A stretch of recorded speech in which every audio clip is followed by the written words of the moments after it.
Саламатсыздар, урматтуу көрөрмандар. Кыргыз-нефтегаз компаниясы Кыргызстандагы жападан жалгыз нефть жана газ өндүрүүчү компания.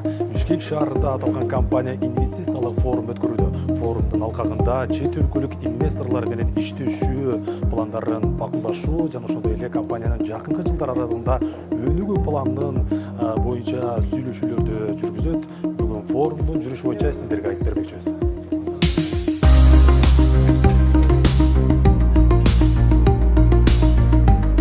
Нефтегаз компаниясы инвестициялык форумга жакшы даярдык көргөнүн байкоого болот. Бул жерде болсо чет өлкөдөн келген меймандарга атайын Кыргыз-нефтегаздын тарыхы, ишмердүүлүгү боюнча баяндалган видео тасма коюлууда.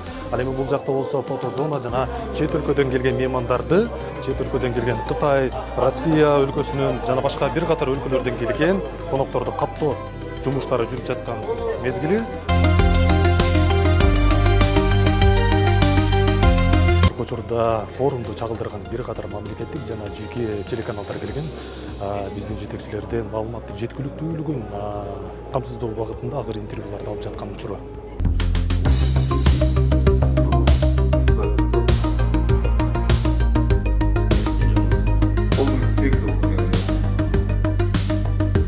Наша компания строит грандиозные планы, которые будут направлены на расширение ресурсной базы за счет открытия новых месторождений, увеличение добычи нефти и газа посредством бурения новых скважин и проведения геолого-технических мероприятий.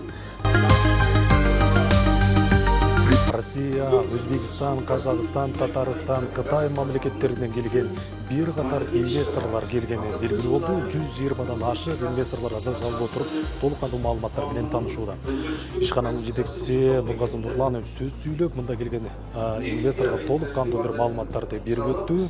Ал эми даярдык иштери мыктылап жүргөнүн биз байкоодобуз. Азыр ушул жерде синхрондук котормо иштери дагы жүргүзүлүп жаткан мезгили.